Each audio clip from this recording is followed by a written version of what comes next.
G'day and welcome to the Ball Boys AFL Fantasy Podcast. Today we are talking round 2 trades, captains, and answering your questions. Let's go!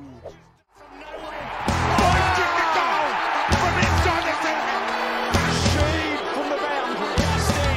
Dusty! Petty.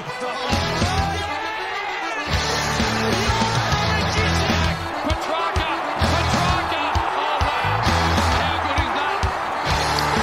The legend becomes immortal.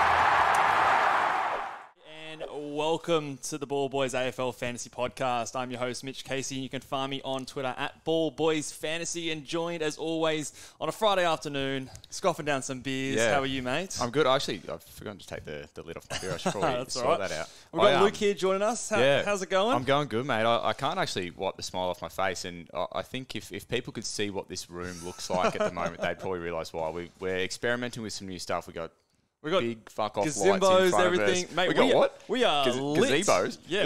No. What did I say? Gizmos. Gizmos. Oh, you said gazimbos. Did I say that? I thought you meant gazebo. Yeah.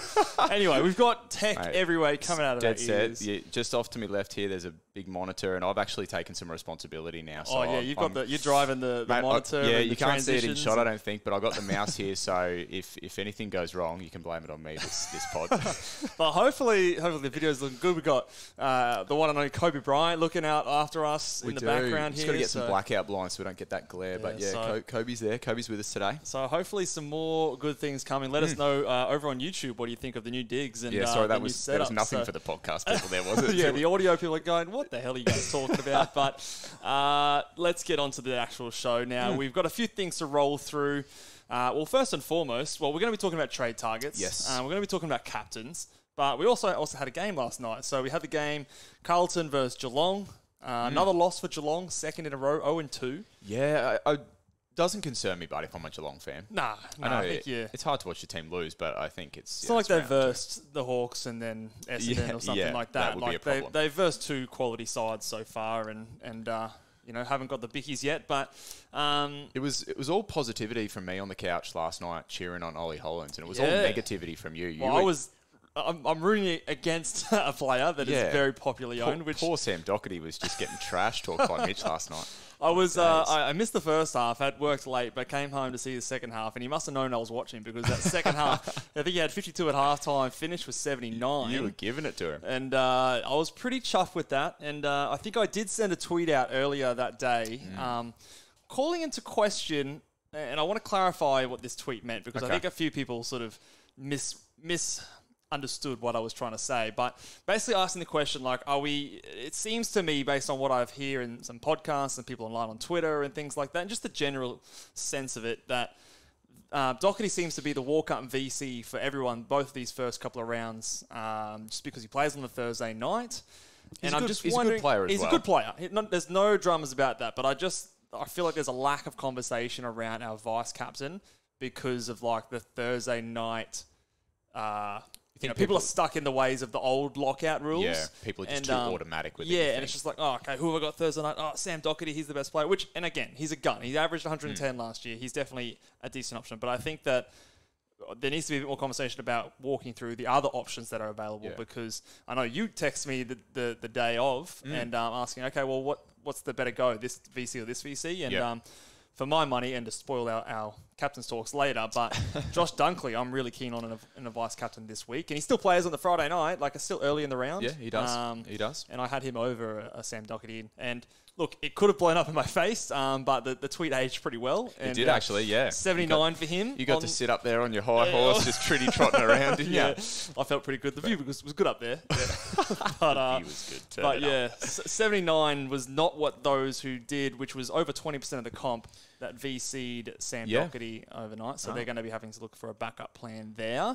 We'll be talking captains a little bit more later. We got a new name for the segment too, so we're excited to reveal that as well. We'll give that one a go. What do we got first up on the run sheet here? So we've got we're talking trade targets. So obviously first week of trades, 2 trades, use them or lose them. Yep.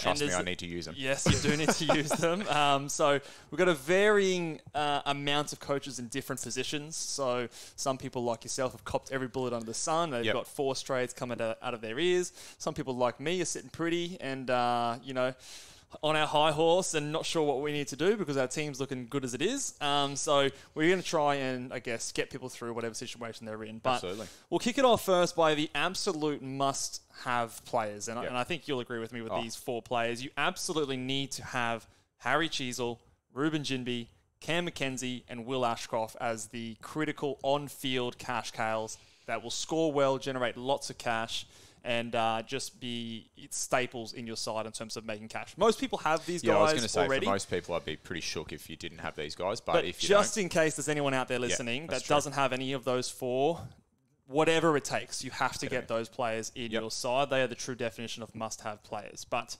definitely, we'll go through a few names in a sec, but I just wanted to walk through in terms of like situations of what people need to be prioritizing in their team on a more general scale. And so, for example, number 1 priority, I think, for all the coaches that have injuries in their team, you have to trade out those injured premiums.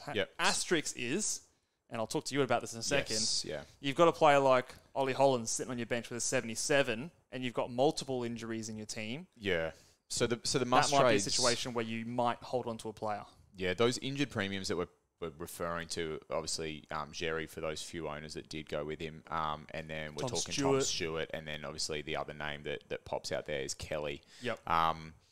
What Mitch alluded to there was Whitfield might be there. Whitfield, apologies as well. So what Mitch alluded to there was the potential there for Ollie Hollands if he's on your midfield bench. He scored well last night. I think it was 77. Yep. And the potential to perhaps take that score. And then cop the 0 from Kelly, forecasting that Kelly will be back next week. Now, I tweeted last night as well saying, like, go you good thing, Ollie Hollands, I want to keep Josh Kelly. And then after the game, the dust settled and I had a look and I almost then questioned, well, what am I going to do with that other trade? That's right. I think that's the thing that we need to discuss here as well. So if, for example, your other trade is you want to, because say you don't, like you're in this position as well, you don't have Cade Chandler, okay, who is probably the number 1 rookie that you missed with a huge negative break even. Yep. But you've also still got Tristan Sherry there. So we looked at your trades last night, and for example, if you were to go Tristan Jerry, like, I don't know, do you have the cash to go straight to a Sean Darcy? Or do you need a bit of cash to get that trade to still happen? And I have the cash to go to Sean Darcy, but I did a bit of fancy footwork mid-round with bringing in Hayden Young for Jordan Dawson last week. So there might be people in that boat who got fancy mid-round and generate a little bit of cash knowing that they were going to have to turn Jerry into someone. So well done if you did that. But if you didn't, the likely option is having to do a significant downgrade to upgrade to one of those primo ruckmen, in my opinion. So I think in your situation, like it was still very difficult for you to get Cade Chandler and fix up Tristan Sherry to a player that you felt comfortable with. That you would have to downgrade a mid-pricer to Cade Chandler. Correct. And a mid-pricer that did all right, like a Finn Callahan, which you probably not really keen on doing because Finn's still going to be on your field. You'd then have an extra rookie on your ground. Exactly. So in your situation, I'm not sure that even though you're happy with the 77, you still might be thinking of trading a Josh Kelly potentially, and using that to generate a bit of cash, get down to a Tom Green or something like that, and then maybe get to an English. Well, this is the ideal thing for me, in my mind was Kelly down to Green, which then maybe was going to give me enough cash to go Jerry up to English, but I think I fell like 30 or 40k short. So if I do trade Kelly, I think the likely option is, even though I don't feel great about the Tom Green trade, the fact of the matter is his break-even's now nice and low. Yep. He's had a big score to start, so his cash generation will be kickstarted. 65, to be honest, the likely scenario for me is probably locking in that Kelly down to Green and then just going as high as I can get. So it's probably Wits. Yeah, jump on board, man. There's plenty of room on the Wits bandwagon over here. But the thing is, like, then I look like a chaser, and it's just because I don't have the money to go to English. But I don't for a second think Wits is going to pop out. What did he 130 something? 137. Yeah, so, I'm not expecting that every week. But if that's the best ruckman I can get to, I don't think I'm going to play around with any of those cheaper ruckmen. Yeah, agreed. I think for those people out there, say that they didn't have a Cherry issue that they needed to deal with, and maybe Josh Kelly was the only injury, and you can use that trade to maybe do a little mid-price mid-price, a fix-up, and still get a Cade Chandler sort of type, and you're happy to take that 77, I would tick that off. Yep. It's only when you can't do both of those things, or you've got a Tristan Xerri and you need that cash. Kelly was a good way to get that cash because it's a forced trade. He's got money on his head, and you can then downgrade him to a good, still like Tom Green's still a good sort of undervalued premium player, or a good, maybe you missed like someone like a Setterfield or even a Warple or that sort of type. And that's a lot of cash that you can then use to fix up a bad situation. Yeah, if you went down that far, you definitely have enough cash to then go Xerri up. Yeah. But talk to us about, because another fellow that people might be looking into generating some cash from is Dom Sheed. So he's obviously a guy that I don't actually think he went too poorly on the weekend. I think he has the opportunity there to score even better than what he did. He got a little bit unlucky in my opinion. But talk to us about what you think is the potential there with Sheed. So Sheed is someone that I still really like, and if you're in a position where you have to hold Sheed, by no means is that an awful position, I don't think. I think he's going to be better than what he showed last time. I still have him going probably 90 plus, would be my projection for him moving forward. I just, there is a world, and I'm in this situation at the moment where if you need to make that cash to get like one of those, Noah Longs or a Fergus Green or one of those sort of cows that didn't make much money up to a Cade Chandler, there's sort of like 50 to 60K there that you've got to make. Yeah. If like the best way for you to do that is a Sheed down to say a Warple or a Callahan, I think that that's an okay move to make, and you can then sort of just say, and I'm thinking of doing that as well. Talk to a few coaches out there that I trust and their opinions. And look, he's exclusively talked to hat winners. Yeah. He doesn't talk to me, guys. Trust me, he doesn't ask my opinion. Well, I flirted around the idea of trading a Jared Witts down to a Sean Darcy, which was I told you it was disgusting. Then he messages Minimonk, and Minimonk says it's disgusting, and then he believes it. Yeah, so well, I believe that, man. Maybe I should throw on your hat, and I'll become more believable. Maybe that's a good idea. But look, I still think that like Sean Darcy could. There's a world where Sean Darcy outscores Jared Witts, but I think the more I think about it, I've got to sort of stop being stubborn with a James Warple. Yeah. We know at least as well within his price and his break even, that score is built in there. Yeah. So even if he comes out and puts up a subpar score, he's still going to make money now. You can sort of lean on the fact that you're playing the break even game. And if you don't have any bullets later on and, she goes crazy and you've got Warple, they're actually going to be closer in price than they are now. So you might even be able to do another sideways move back over. Maybe it's wishful thinking, but it's probably the best way for me to make cash, and I haven't changed my structure at all for my team.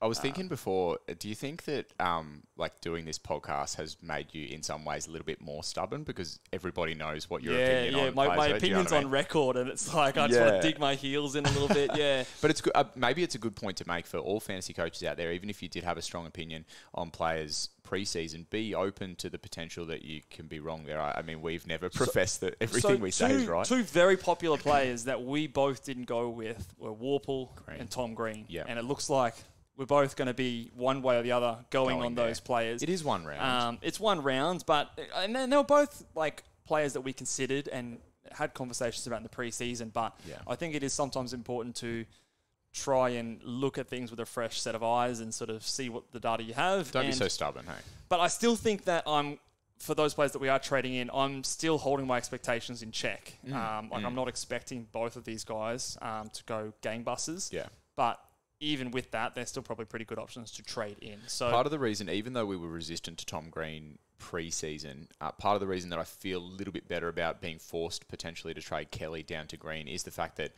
Kelly and I know Whitfield's playing halfback, but Kelly's out this week at least. Green's got a low break even, and he's basically just going to have his run at the midfield, isn't he? So some people are talking about putting the C on him, which I don't know if I can get around, but he should be decent this week. I think they're playing West Coast or something like that, so they've got a decent matchup. So cheapies. So I think in the case of number one priority, trading out your injured premiums and injured mid prices, that is number one. Number two for me is making sure that you are getting the good rookies that you missed. Okay, so that's excluding the 4 rookies that we sort of named. The must-haves. So the must-haves, that's like priority 0. Like that's like before anything. Priority 0. But so in order to rank these guys, and I think there's probably only like 3 or 4 guys that I think are in this camp. The number one guy and the most traded player, I think, across the comp is Kate Chandler. Yep. So I think he is a priority for a lot of teams. He's a priority for my team. Number 2, I think Luke Pedler has good job security. Popped a 70 on the weekend. Looked pretty decent in patches as well. Alwyn Davey is number 3 for me. And then I've got Bodie Uland from the Suns, who did hold his spot. His job security is just a little bit more questionable than the others, in my opinion, but had a decent role off halfback, played that out the game pretty well. So I think in terms of priority of getting those rookies in, those are the guys that I think I'd be prioritising. So talk to a coach like me, Mitch, in terms of the fact that I probably won't be able to trade any of these guys in this week. So there'll be coaches out there that are in the same boat as me. Have I missed the boat when it comes next week, or can that be beneficial because I've seen another week's worth of data? It's tough to say.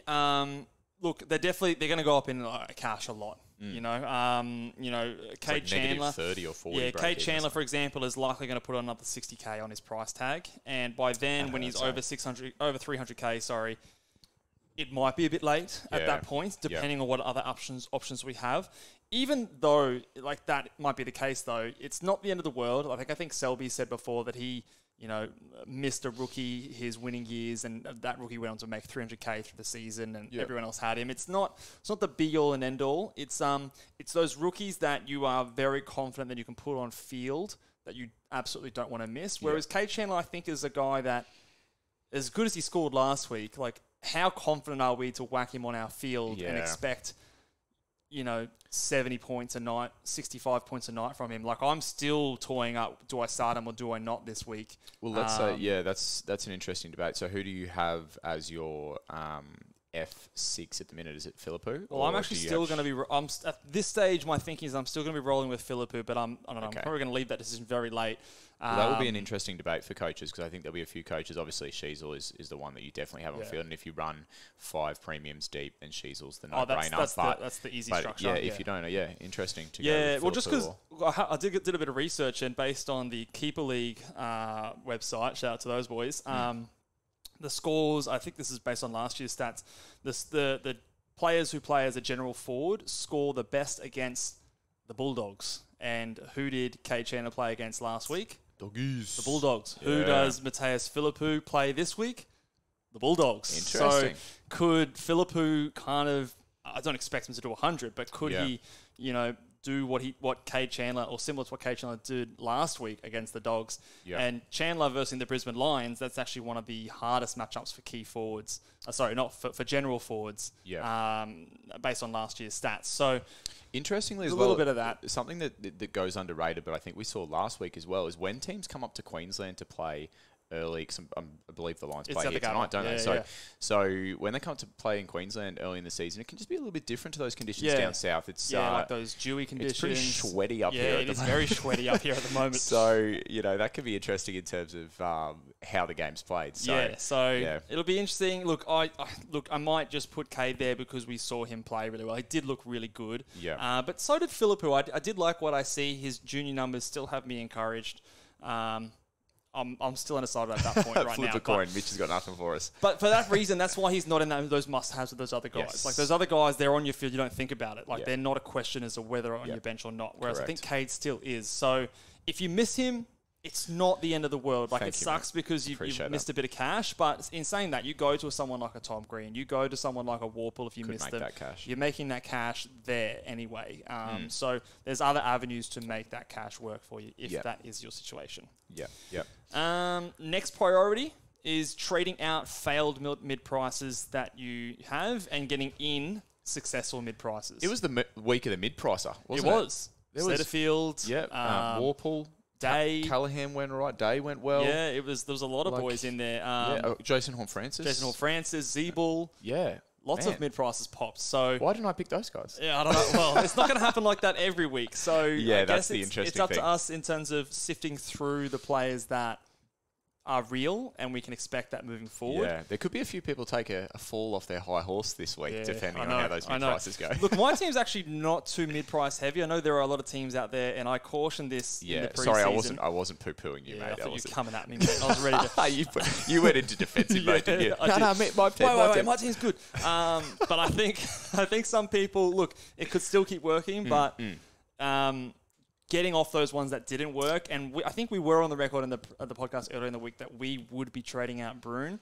He was an example of those guys that hopefully you listen to this podcast now that maybe you managed to get off if you had, the luxury to do so. But I think getting off those types of players is important. So players such as, if we just name a couple of guys, Hunter Clark in the defense line, Tom Powell, I think is someone that I didn't love what we saw in terms of his role, that I might be keen to get on some of those other guys that did pop in the forward line or in the mids.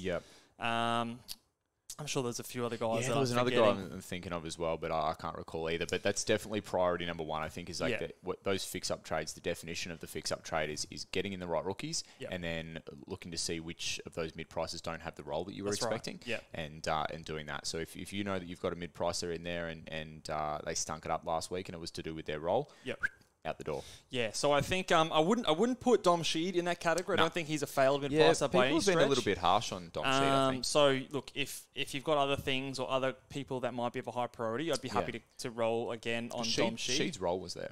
70% role was there. CBAs, everything we expected. He just didn't hit a ceiling score that game. So we'll see how he goes this week, especially he is back home for the first time this season. On the flip side of number 3, number 4 is obviously get those successful mid-prices in. So we've already mentioned this, Setterfield, Day, Tom Green, Warble. So if you can trade down to them, do so. If it requires a little trade up to them, potentially, depending on which one of those guys we're talking about, make sure that you try and prioritise bringing those guys in this round. Yeah. So I would rank them Setterfield, number 1, Warple, number 2, Finn Callahan, number 3, then a Will Day, and then I would go the forward boys in Zeeble and Horn-Francis at the end there. What do you see Setterfield averaging for the season? Setterfield's one that and maybe it's because I didn't spend enough time researching him in the preseason. I have a tough time labelling average on him. The role for me looks solid. It does. I think I'll conservatively say 85 to 90 is sort of the range I would think. He could go more than that and go like mid-90s. I think he's going to be mid-90s. That's kind of my feel for him in that role. I just I don't know. There just seems like there's a lot of bodies there in the Essendon midfield, and they're not going to be the best team. Like that, you've got Parrish, you've got Merritt, you've still got Shield, you've got Setterfield. What's Caldwell doing? Is he going in there and tagging? Some people were calling for Archie Perkins, Ben Hobbs to get some time in there as well. Now, obviously, Setterfield's ahead of a lot of those names, but does that take him from like an 80% guy to a 65-60% guy to get some of those names going through there? How much are they going to be scoring on a regular basis when they're not versing the Hawks? So based on your rankings there, if you rank Setterfield most, does that mean you're thinking? I think he's going to score the best out of those guys. So you're thinking of bringing him in as your trade target this week? I can't because it's not going to make me enough money. Okay. What are you trying to do? So I'm going to Warple, who's my next ranked guy in those things, to make the cash so I can get Kate Chandler in. So I'm fine with that. If say you're going down you've decided to go Sheed, I think. Did you already say that? I think I'm going to be going Sheed down to Warple to make that cash. Do you feel good about that?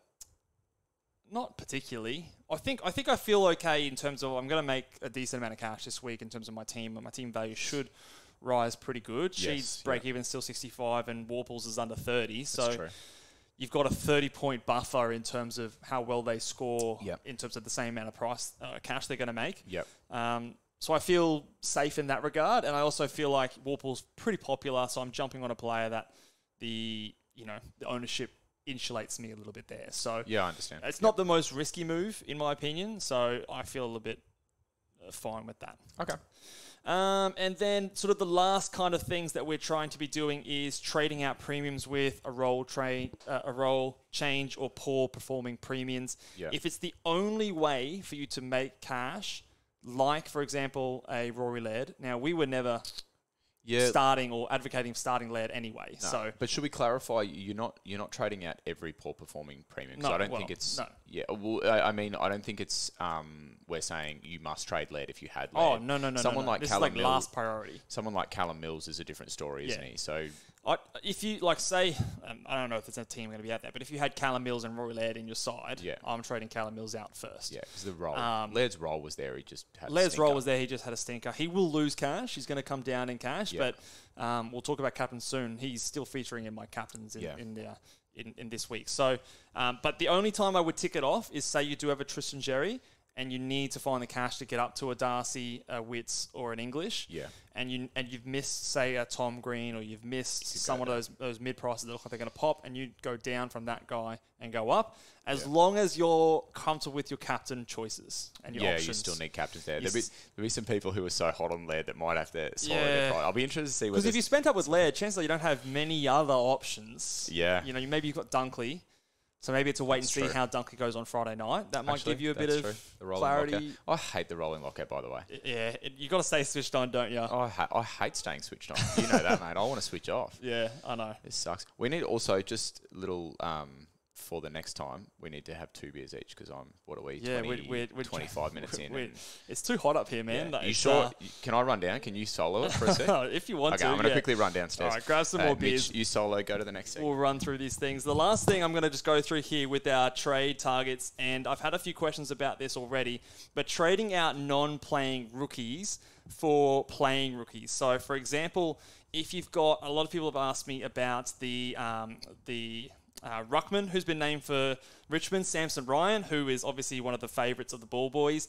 He's obviously a base and price rookie. A lot of people are rolling with Max Heath or Lockie McAndrew, maybe McAndrew might be playing this weekend, but Max Heath definitely isn't. And sidewaysing over that till you get 30 green dots. To me, this is not something you do because, number one, we don't know the job security of these guys who are coming in. We don't know the scoring potential of these guys coming in. And the guy that you're trading out that's a red dot at the moment may come back in soon, and you've just sort of wasted a trade. You haven't made any cash in that move or anything like that. So for me, I would not be ticking you off sideways trading your rookies just because they're not playing. I was just talking about our boy Samson Ryan. We've got beers. Nice. I didn't hear any of it, but it sounded insightful. Yeah, so we'll remember to bring 2 beers next time, I think. That was... The best part about this is these are Mitch's beers, so we might bring 3 next week. Yeah, all right. Just keep loading them out. All right, here we go. All right, let's move on to the next segment here, which I think we'll head down to the unveiling of the captain segment here.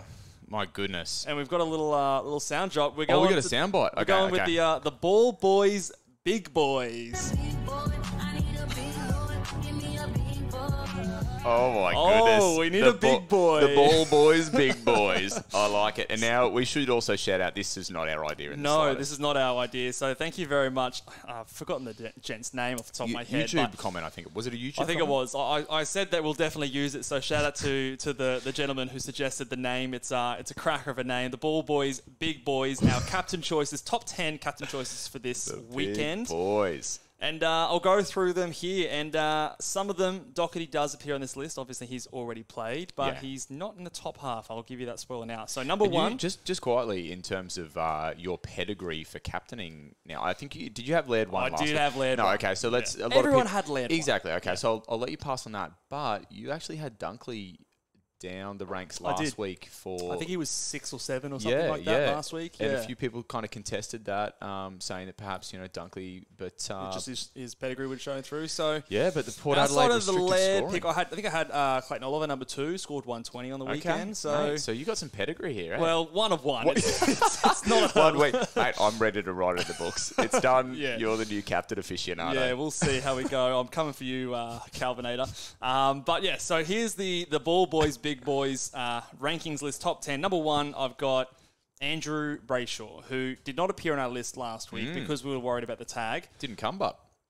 Went to Caleb Sarong, so scored a 114. And I think, are they playing at Optus this weekend? I'll have to double check that. I think they might have been away last weekend. Yes, playing at Optus against the Kangaroos. Just seems like a matchup made in heaven for a player like Brayshaw. That seems juicy, So back home in the West, Saturday night, the Kangaroos are not known to be a very restrictive team. No. So I think that if you have Brayshaw, who is in 25% of teams, I think that he is an excellent fallback option on that Saturday night. And I feel pretty safe about whacking the C on him. Number 2 again, second time in a row, Clayton Oliver. He's just a picture of consistency, He's isn't he? So reliable. I always feel very safe just having a Clary C on him, because even if he does get tagged, there's not really many players that can run with a Clayton Oliver. I think he only had 1 score below 80 last season. Super, super consistent. that Friday night game should be, tonight's game should be a good one. And a player like Clayton Oliver could potentially score really well. Potentially muggy, slippery conditions up here in Brisbane. Yep, contested. If the game stays contested, he's going to get his tackles. He's going to get in and under. He's going to get all of the things that he loves to do. Is he the potential for some people to be a VC? Yeah, he is definitely a potential VC. So again, the way I like to do it, I'll just take my 10 and my top 2 in that list. Whoever plays first is my VC. Whoever plays second is my C. So that'll depend when your loop is. I know St Kilda. So like St Kilda are playing Saturday night. Some people have the Sydney ruckman, who is actually named as he's on the extended bench at the moment. So spicy. Make sure you stay tuned to see if he is playing. But those of you with the ruckman from Sydney, he is Saturday night, so you can definitely loop that game. Number 3, this is where I've got the disappointment from last weekend, Rory Laird. He has to bounce back, doesn't he? He has to. Against Richmond in Adelaide. I know apparently some people are saying he doesn't have the best record against Richmond. How does he not have the best record? Everyone loves playing Richmond. Weird, right? Like, we're not going to tag him, obviously. Yeah. And I think that a lot of the emphasis last week was on the lack of tackle numbers, particularly on the Adelaide side. So I think they're going to be looking to try to correct that and make it a bit more of a multiple stoppage game. Yeah. That plays into his hands. Rory Laird, look, he would have been maybe higher if it wasn't for last weekend. I'm a little bit nervous, but I still think it's Rory Laird. He's going to bounce back. He'll be fine. There's a lot of talk about his performance as well. And when there's chatter about you playing poorly, it's the player usually comes back out and smashes it. I would agree with that. It would be monstrous AFL fantasy news if he were to come out and go sub 100 again. Yeah, would you agree? It would be very. It'd be. I mean, for us non-owners, we'd still be getting pretty. We'd be sitting pretty. I want to look at the temperature actually over in Adelaide, because a lot of the talk was that he was finding it a bit hot. So a maximum of 26 degrees. Surely that's not too hot for Rory Laird. God, they got it easy down south. Yeah, mate, that seems very comfortable. Overcast. We battle through 34 degrees. Oh, it's like it's nothing up here. I'm straight dripping here. It's ridiculous. Under the lights over here. So Rory Laird, I'm keen to. I think he'll bounce back. So he plays on the Saturday afternoon. So if you do have Heath, you could even VC him. I think Calvin was saying that that's his plan. Who led him? So he plays before. He should be done in time before that St Kilda game starts. Yep. Number 4, and this is going to be my VC.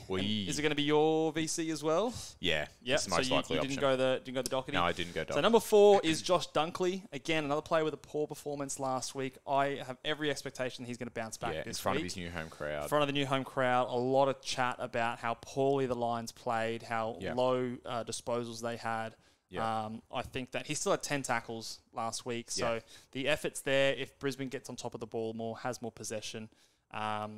We saw the Dogs. A lot of players went 90 plus, 100 plus against Melbourne last week, even in a loss. There's a lot of pressure on Brisbane this week. I think Dunkley is a excellent VC with a high ceiling. So I'm not going to get to watch it either. I'm being a bit of a trader, actually. You're trading codes. Well, I'm not trading codes, but a couple of the boys from work have invited me to go watch the Broncos. It's Broncos-Dolphins. It's a big matchup this weekend. In the NRL. Brisbane is going to be ablaze with it actually will be, fans everywhere. I didn't realise that they were both on 10 minutes the same apart night. start times. Yeah, so very big night here in Brizzy, and we're going to be getting amongst it. Number 5 here. Timmy Taranto. I think that he's going to be very good against Adelaide. If Adelaide are going to try and make this a more contested, repeat stoppage kind of a game, that falls right into the hands of a Timmy T. Yep. Was my second highest averaging player in my side last week. In a lot of people's sides, he might have been the top scorer for your side. So he's off to a good start.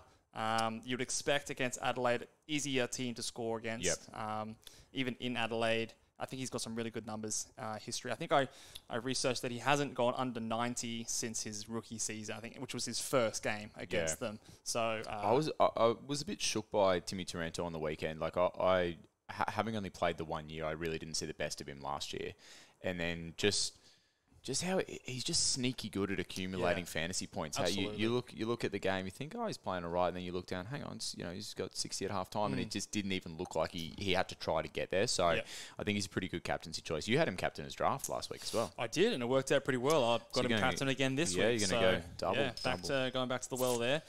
Number 6, and I had this one and Timmy T at 5 close. Okay. So open to interpretation if people want to disagree with me in the comments. I've got Jack Steele at number 6. Apparently he's got some really good numbers against the Bulldogs. I'm just a little concerned about the game style of St Kilda, and they're handball happy, trying to rush the ball on.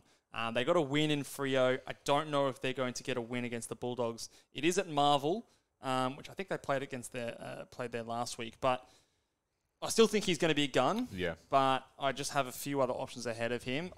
For my team, I've got Steele and Taranto. I'm still undecided where I go. I've got them ranked here at the moment, but they're quite close in my opinion. What are your thoughts on a Jack Steele versus Tim Taranto?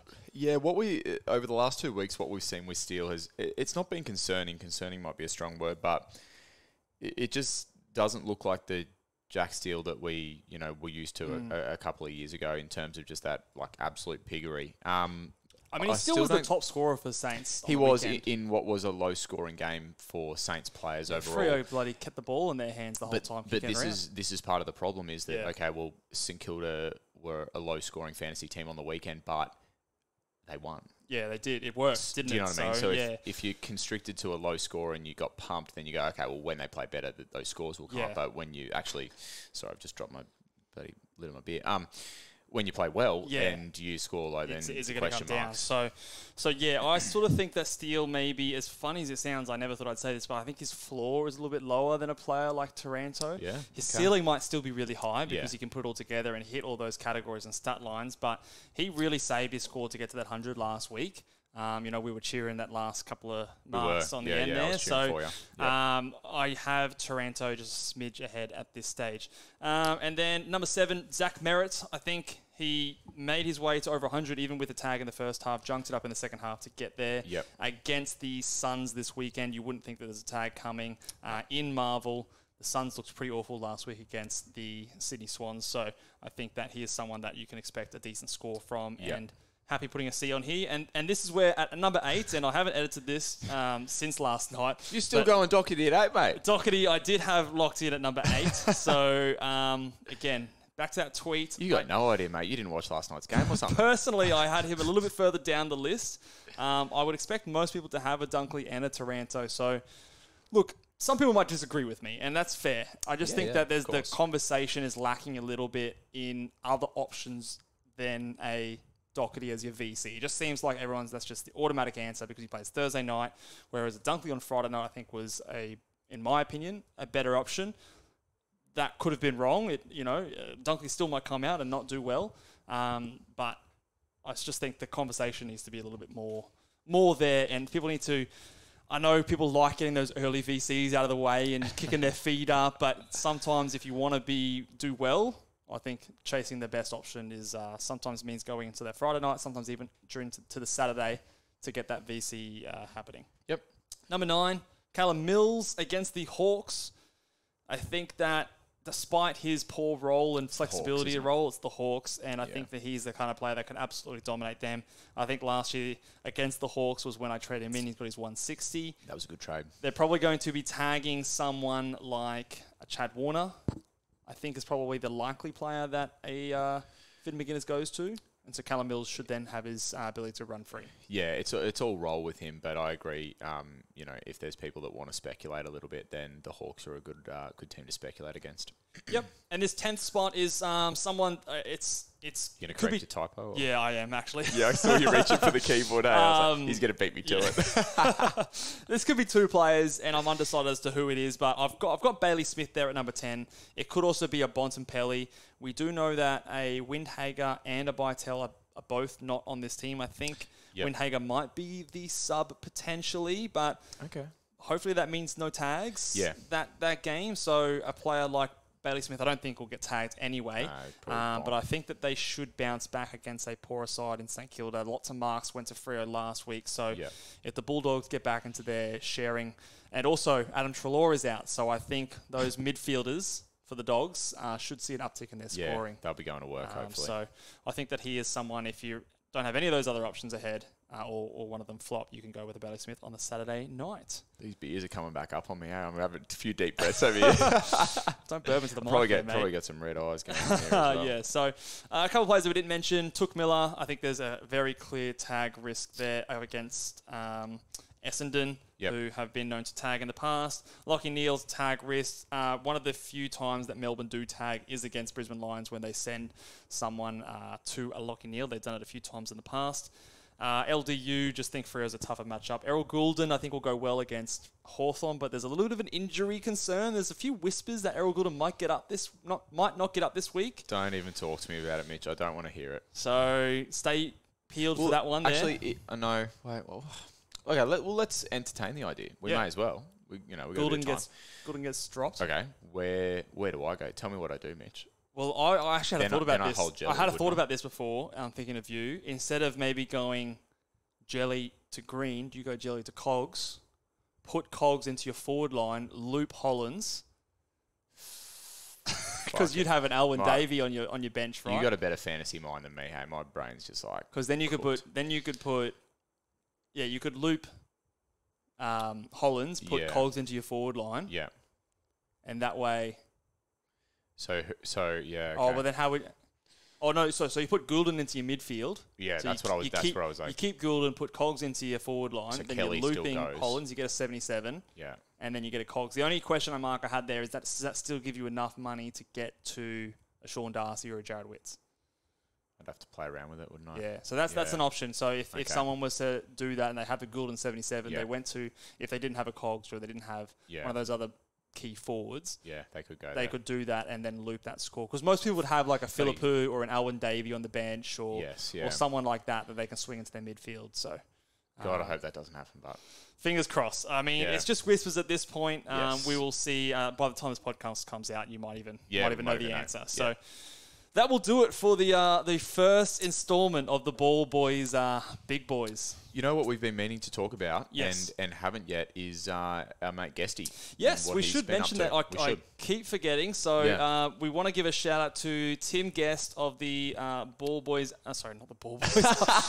He's right of the Ball Boys, mate. Part of the AFL Fantasy Fanatics, and he's invited us and 18 other coaches to the AFL Fantasy Creators Cup. And so 20 coaches. Yep. Head-to-head, classic teams. It's mouth-watering, hey?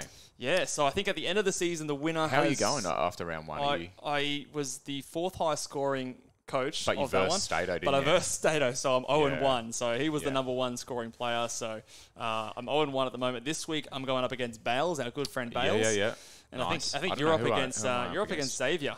Am Ellis. I? Okay, so, easy win there. Yeah. Sorry, Zave. I'm sure Zave doesn't listen to us. But I don't think he listens. I mean, if he does, shout out to you, Xavier. What Guesty's doing there is that he's actually, he and his company, Infinite Wealth, have committed $5,000 to the winner of that competition to be donated to the charity of their choice. So it's for a good cause, and I mean, I'm just absolutely we're just flattered to be here. a part of it. The traders are in here. Some of the Hatchet boys, Pod boys are all in there. If I said to you a couple of months ago we'd be doing that, you'd pinch yourself. Exactly. Absolutely. So such an awesome initiative, I suppose, from Guesty there and his company Infinite Wealth. So if you haven't checked out Infinite Wealth, it's sort of financial advice and that kind of thing. So easy Google and get in touch with Guesty and his company absolutely. There. So.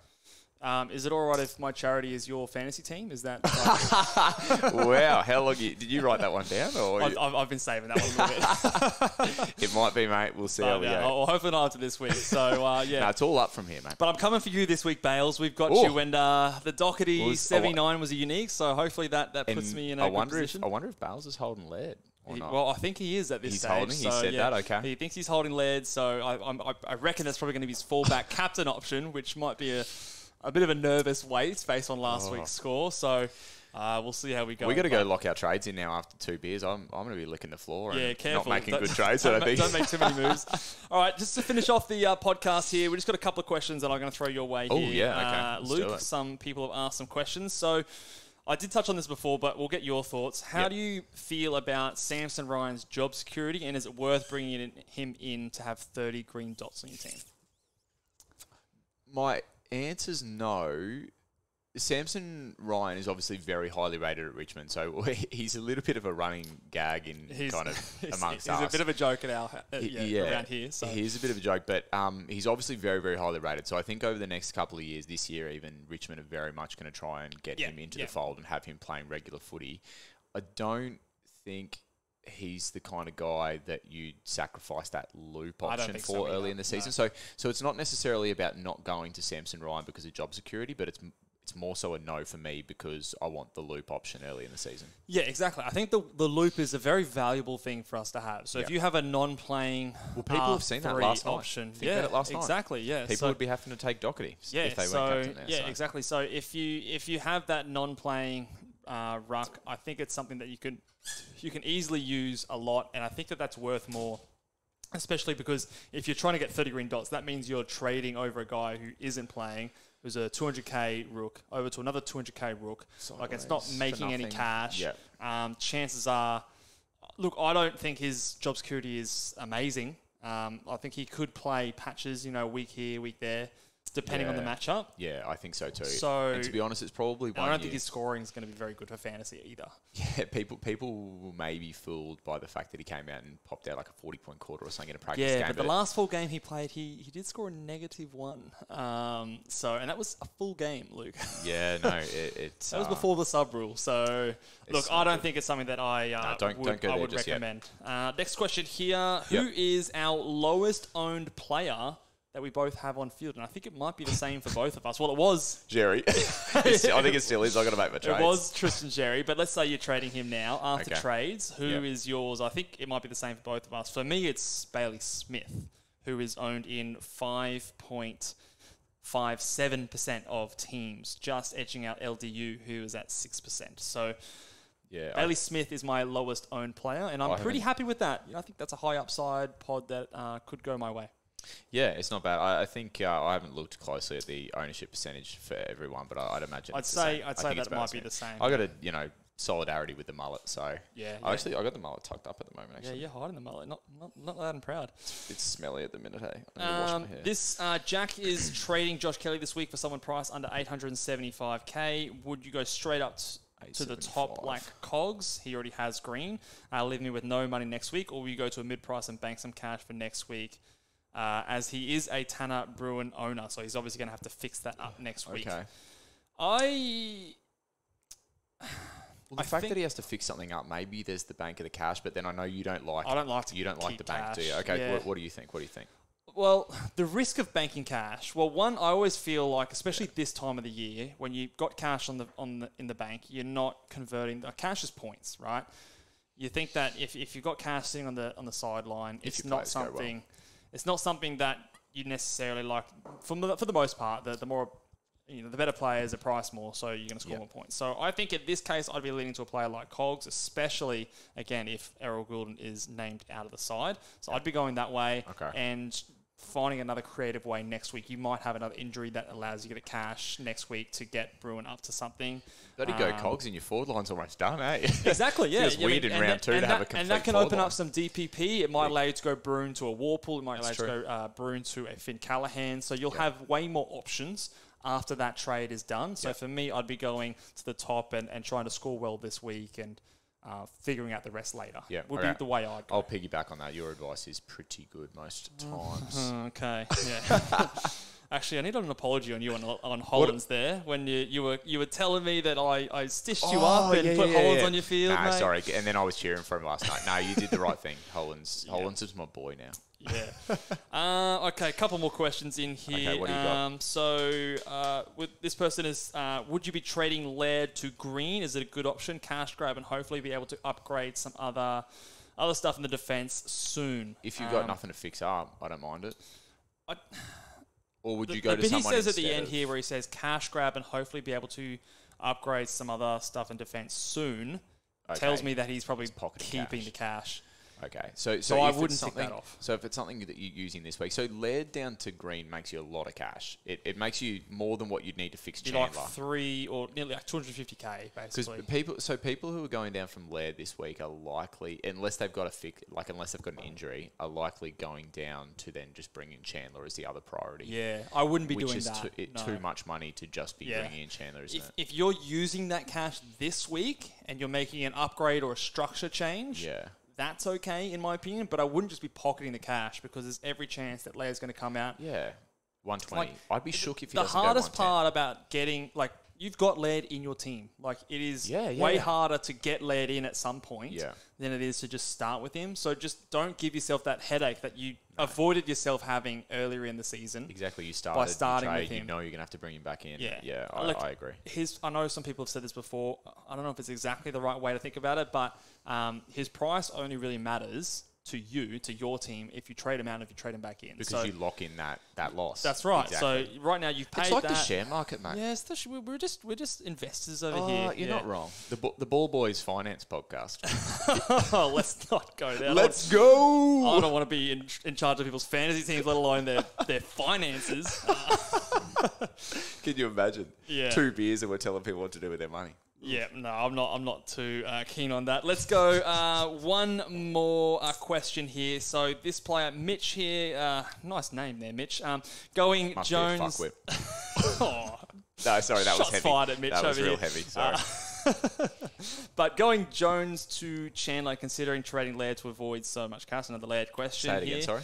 So he's going to Jones to Chandler. Who would Jones be?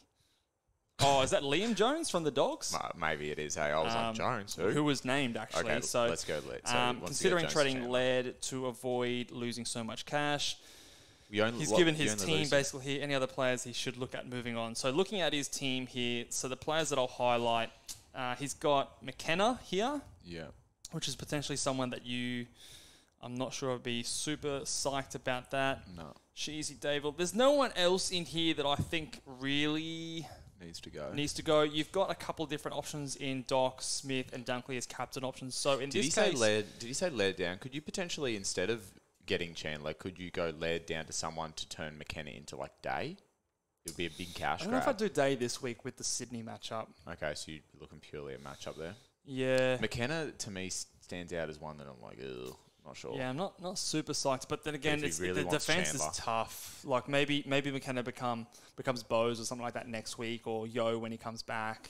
Okay. He'll do all right. It's a decent matchup against Melbourne. Okay. Yeah, I think that's okay. Sit on that. Get to Chandler. I'd take this off if you.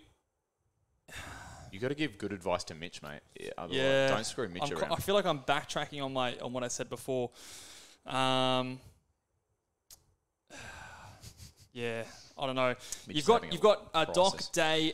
Sorry, he's already got Will Day. So he's got Day at D2. Oh, he's got Day. Oh, yeah. Okay. Well, so it's a pretty thin back line. So maybe with a bit of DPP action, you could get Laird to a decent defender and maybe go someone like a sick dog or something like that and just balance out your team a little bit more. Maybe he's got Hollins on the bench here, so I don't know if he's able to use that emergency score. Maybe that might be the only time that I would do that, just to balance out your team a little bit more. But otherwise, I think unless it's something that's really glaring, I'd probably just hold on to Laird in that situation because it doesn't seem like you've got anything glaring to fix up. Yeah, Laird's going to go all right. Yeah, but in summary, Mitch, number sorry 3, for not captain. answering your question. What? Yeah, sorry, Mitch. He is your number 3. No, not captain. Ball Boys, Big Boys. Number 3, big boy. Don't look me in the eyes and say big boy, mate. I won't have it. Number 3, big boy. Oh, he's looking everyone in the eye now. Straight down the So we've got to get out of the habit. No captains anymore. They're just the big boys. Just the big boys. Okay. And I'm going to make a little like spicy. What's it called? Like graphic for the YouTube people. It'll be maybe not in this video, but later it'll be sitting right. I've got to be careful googling images of big boys. I think I might get into a bit of strife. I had to Google that bloody sound drop, and I was like, this is going to be terrible on my bloody search delete browser history. history. Yeah, my algorithm, it's going to mess me up. That will do it for us today, guys. Good luck with your round 2 trades. Hope they all fly for you. Good luck with your round 2 captains. And let us know down in the comments below if you like the set, guys. If you have any other further questions before the lockout tonight and any other games. Sun going on. We got to sort these windows out. Yeah, they're no good. Yeah, we'll get it sorted. But let us know how you guys go after the round, and we will see you guys next time. Laters.